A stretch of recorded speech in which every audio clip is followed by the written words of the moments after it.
Nathan, fuel shortages are rapidly spreading across the South and the East Coast, and leaders are working to restore service. But the most recent schedule sent to shippers shows that even when the pipeline is restored to full service, it'll take about 2 weeks for gasoline stored in Houston to reach East Coast filling stations, traveling at a speed of about 5 miles per hour.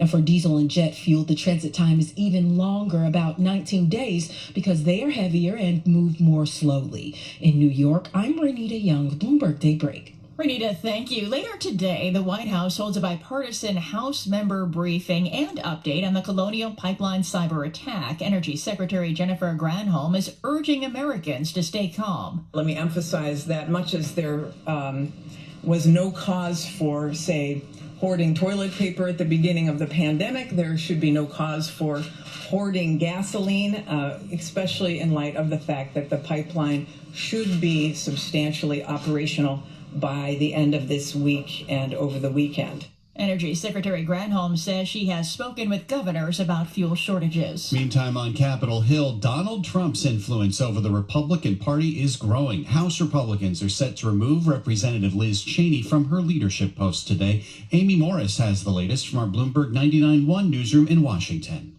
House GOP leader Kevin McCarthy and GOP whip Steve Scalise are publicly supporting Cheney's ouster and her replacement with New York Representative Elise Stefanik, a Trump loyalist. Cheney has not campaigned to keep her job, but she did issue a stark warning from the House floor on Tuesday. Today, we face a threat America has never seen before. Millions of Americans have been misled by the former president as he continues to undermine our democratic process, sowing seeds of doubt about whether democracy really works at all. Today's vote is set to take place during a private meeting starting at 9 this morning, Wall Street time. In Washington, I'm Amy Morris, Bloomberg Daybreak. Amy, thank you. Let's turn to the Middle East now, where violence between Israel and Hamas is escalating. Israel unleashed a relentless attack on the Gaza Strip in response to a massive rocket barrage aimed at the country's heartland. So far, at least 35 are dead. Bloomberg's Alyssa Odenheimer has the latest from Jerusalem. We've had massive rocket fire from Gaza militants aimed at Tel Aviv and other cities in the heart of Israel. Now, it's an important point to note, 200 of the rockets fired from Gaza have hit Gaza itself. So some of the casualties that are being claimed by the Hamas, which rules the Gaza Strip, may have been caused by their own rockets. Israel's Air Force is striking military targets in Gaza, and according to the military spokesman, they're taking great care to try not to hit civilians there. However, many of the targets are purposely positioned within residential areas. Bloomberg's Alyssa Odenheimer reports at least 850 rockets have been fired, and Israel has carried out around 500 raids. Back here in the U.S., the economy and inflation are front and center this morning. We get the latest reading on the Consumer Price Index at 8:30 a.m. Wall Street time. Economists forecast a year-over-year increase of 3.6%. That would be the highest level in 11 years. We get more from Bloomberg's Michael McKee. A big jump in the May Consumer Price Index may fuel a nascent tug-of-war between Wall Street traders and the Federal Reserve. Market jitters about inflation don't extend to the Fed. Policymakers will discount a surge in the April CPI, blaming short-term bottlenecks as the economy reopens and base effects. Prices fell so much in April 2020 that this year's rise will be amplified. Economists will scour the underlying mix of price changes to see whether there are broad-based price pressures or simply a series of idiosyncratic moves. Michael McKee, Bloomberg Daybreak. Michael, thank you. Turning to Europe now, it looks like the UK economy gained momentum toward the end of the latest lockdown. We get the story from Bloomberg's Ewan Potts in London. Good morning, Ewan. Good morning, Karen and Nathan. GDP gained a stronger than expected 2.1% in March. The rise in UK output comes as the country finally gears up for further lifting of coronavirus restrictions. The pickup sets the stage for a rapid recovery from the deepest slump in 300 years. Surveys suggest UK companies are stepping up investment and households are starting to spend savings accumulated during the pandemic. In London, I'm Ewan Potts, Bloomberg Daybreak. Thanks, Ewan. Now, some other items we're watching this morning. The U.S. has agreed to remove China's Xiaomi from the former Trump administration's blacklist. That would have restricted American investment in the smartphone maker. Xiaomi had sued the U.S. government over the matter. U.S. relations with Mexico also in focus today. The White House is asking Mexico to review alleged denial of workers' rights at a General Motors plant in the country. It's the first time Washington is initiating a labor dispute under its new trade agreement with Mexico. Futures this morning are lower. S&P futures down 12 points, Dow futures down 97, NASDAQ futures down 68, and the 10-year Treasury up 1/32, yield 1.61%. Straight ahead, your latest local headlines, plus a check of sports. And this is Bloomberg.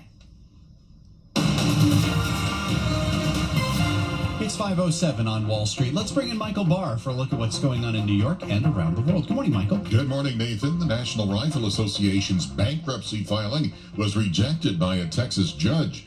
The judge dismissed the Chapter 11 case and halted a proposal to reincorporate the New York-based association in Texas. New York officials claim the filing was a bad faith effort to use the protections of bankruptcy to avoid its lawsuit. Loyola law professor Lori Levinson. After hearing days of testimony, the bankruptcy judge said, in fact, this was not a legitimate bankruptcy filing. And one of the ways they knew that is that the president, the top executive of the NRA, Wayne LaPierre, didn't even check with most of the people in his organization. The decision means that New York Attorney General Letitia James should have an easier time seizing the NRA's assets if she wins her court case. We followed the facts of our investigation, which led us to determine that the NRA had wasted charitable resources and violated its legal obligations. James claims that LaPierre and others so badly mismanaged the group that it should be shut down. Former Westchester County Executive Rob Astorino says he'll run for New York governor in 2022. The Republican ran for governor in 2014. Representative Lee Zeldin of Long Island announced last month that he is also seeking the Republican nomination for governor. The family of Andrew Brown Jr. and a member of his family's legal team got a chance to view 18 more minutes of body cam footage in the case at the Pasquotank County Sheriff's Office in North Carolina. Brown, who was black, was shot and killed by sheriff's deputies during an attempt to execute a warrant at Brown's rental home in Elizabeth City. Bakari Sellers is a lawyer for the family. What we saw on that video was an unjustified killing. What we saw on that video is something that we believe also denotes further investigation and does have some criminal liability.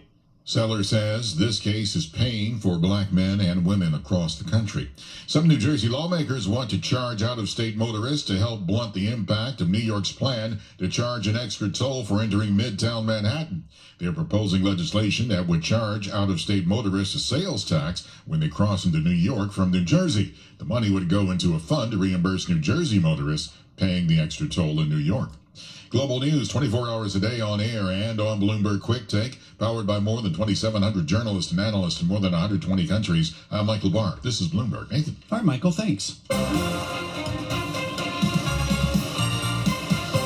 Just about 5:10 on Wall Street. Time for the Bloomberg Sports Update. Good morning, John Stashar. Good morning, Nathan. The Knicks having won Sunday in L.A. over the Clippers, out to end the road trip by beating the Lakers in L.A. They got some help when LeBron James made a late decision not to play. The game had 23 lead changes, including in overtime. The Lakers pulled it out, 101-99. Kyle Kuzma led them with 23 points. Julius Randle led the Knicks with 31. Derrick Rose had 27, but R.J. Barrett and Reggie Bullock combined to shoot just 4 for 22, and the Knicks got out rebounded by 12. So a 3-3 road trip. They're home for the last 3 regular season games. Nets won in Chicago, 115-107. 8 different Nets in double figures, led by Kevin Durant's 21. And James Harden says he may return to the lineup tonight. Make it 6 in a row for the Mets. Hosting Baltimore, they failed to score until the 8th inning. Got 1 in the 8th and 2 in the bottom of the 9th. 2 to Mazika. Swinging and bouncing towards first. Here comes Villar. Mancini up with it, throws to the plate, head first slide. He's safe. Put it in the books. Jonathan Villar with a head first slide gets in ahead of the tag from Severino. Patrick Mazika again drives in the game-winning run with what will be a fielder's choice. CBS had the calls. The Nets won 3-2. The rookie Mazika has never had a major league hit, but now twice in 4 days he hit a force play that gave the Nets a walk-off win. Quick start for the Yankees. Aaron Judge a long home run in the first inning. Gary Sanchez later went yard, and the Yanks won 3-1. The Rays had only 3 hits off of Jordan Montgomery, Jonathan Loaizaga, and Aroldis Chapman. Yanks have won 13 of 18. NFL schedule announced tonight. A lot of interest in when Tampa Bay and Tom Brady plays at New England. John Stasheller, Bloomberg Sports. Nathan. All right, John, thanks. S&P futures down 11 points, Dow futures down 91, NASDAQ futures down 65 points, 10-year up 230 seconds, the yield 1.61%. This is Bloomberg. 145. The world's financial decision makers connect on the Bloomberg terminal, sharing ideas, negotiating trades, and forming an influential network that helps power global markets. Isn't it time you join them? Bloomberg.com/professional. Over 92. 180 over 111. 182 over 100. And I had a heart attack and a cardiac arrest. And then a stroke.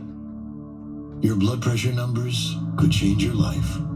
A lot of people don't understand, including myself, I didn't, now I do, the impact of having a stroke. My memory is shot. When I woke up, I couldn't speak. Lowering your high blood pressure could save you from a heart attack or stroke. If you've stopped your treatment plan, restart it or talk to your doctor about creating one that works better for you. Start taking the right steps at manageyourbp.org. It's a new life, but I'm going to make it better. Coming back. Ask your doctor, check your blood pressure. Brought to you by the American Heart Association, American Medical Association, and the Ad Council. Asset managers who seize change to launch new strategies, add distribution channels, or exploit new technology to re-engineer the investor experience are often rewarded. However, in an industry paralyzed with complexity, few act with agility or decisively. Few run their business strategically. Yet, the most competitive managers in the market know with the right partner and a flexible operating platform, you can. Go boldly toward change with SEI Investment Manager Services. I'm Steve Meyer, president of SEI's Investment Manager Services. At SEI, we understand the emerging forces that will define success for asset managers and what firms will need to compete tomorrow.